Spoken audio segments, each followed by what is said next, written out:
بسم اللہ الرحمن الرحیم۔ بسم اللہ الرحمن الرحیم۔ ایک انہوں نے کویسچن کیا تھا کہ کوئی والد صاحب تھے، غالباً سعودی عرب کا ذکر کیا تھا، وہاں ان کا انتقال ہوا، انہوں نے وصیت کی تھی کہ میں مر جاؤں تو میری لاش پاکستان میں لا کے دفنانا، لیکن بچوں نے وہیں دفنا دی۔ اب وہ پریشان ہیں کہ کہیں ایسا تو نہیں کہ ہم نے بے ادبی کر لی ہو اور والد صاحب تکلیف میں ہوں، اور اس کی ایک علامت ان کو محسوس ہوئی کہ ابھی تک خواب میں تشریف نہیں لائیں۔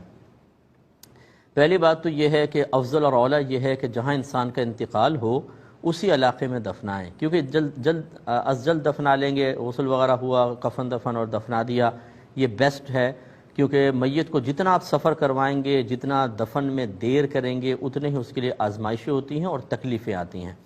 جب آپ یہاں لے کر آتے ہیں تو ایسے تو نہیں لاش کو بھیج دیں گے، اندر سے اس کا پوسٹ مارٹم کیا جاتا ہے، ہر اس چیز کو باہر نکال دیتے ہیں کہ جس کے سڑنے سے فوراً بدن جو ہے وہ سڑ جائے گا، گل جائے گا، تو اندر آنتیں وغیرہ سب سے پہلے نکالی جاتی ہیں، تو پوسٹ مارٹم لازم ہوا۔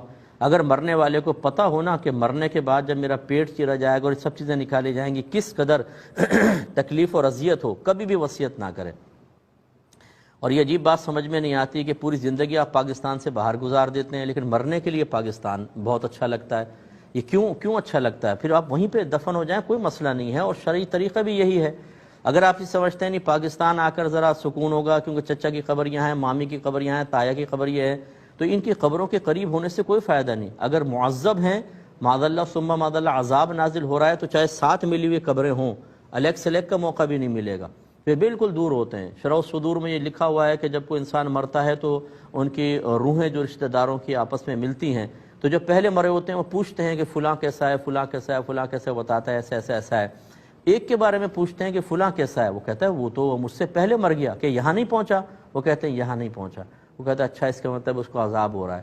تو یہ تو مطلب یہ کہ یہ سوچنا کہ شاید وہاں جا کر ایسا ہوگا اور راحت مل جائے گی، ایسا نہیں ہے۔ کہیں پر بھی آپ ہوں آپ کی روحیں مل سکتی ہیں، اور کہیں سے بھی دعا کی جائے، ہزاروں میل دور ہوں، دعائیں پہنچتی ہیں، اس کا فائدہ ہوتا ہے، برکت ہوتی ہے۔ بعضوں کو تو میں نے دیکھا ہے بالکل علاقے کے اندر قبرستان ہوتا ہے، نہیں جا پاتی، اولاد تک نہیں جا پاتی ہے، تو یہ کوئی ضروری نہیں ہے کہ آپ یہاں کی وصیت کریں۔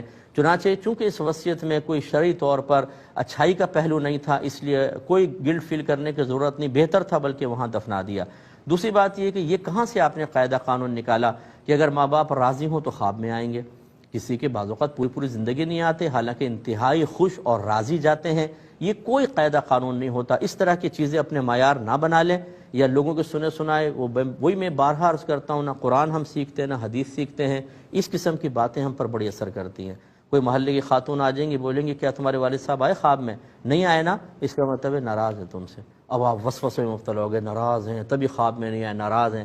ذرا پورے محلے کا ایک انٹرویو لے کر دیکھیں جن کے ماں باپ راضی گئے کہ تمہارے خواب میں کتنی مرتبہ آئے ماں باپ، پتہ چلے گا کسی کے خواب میں بالکل بھی نہیں آئے۔ تو پھر یہ کہاں سے ضابطہ قاعدہ نکالا؟ خواہ کی ٹینشن، خواہ کے صدمات، خواہ کی پریشانیاں، اور جہاں حقیقی طور پہ پریشان ہونا چاہیے اپنی بے عملی کے اوپر، اپنے گناہوں پر، حرام کمانے پر، اپنے بیوی بچوں کو نیکی کا حکم نہ دینے پر، انہیں گناہ سے نہ روکنے پر، اپنے بچوں کو، بیوی کو علم دین نہ سکھانے کی بنا پر جو گناہ کبیرہ آپ کر رہے ہیں اس کے اوپر پریشان ہونا چاہیے، اس پر نہیں ہوتے ہیں۔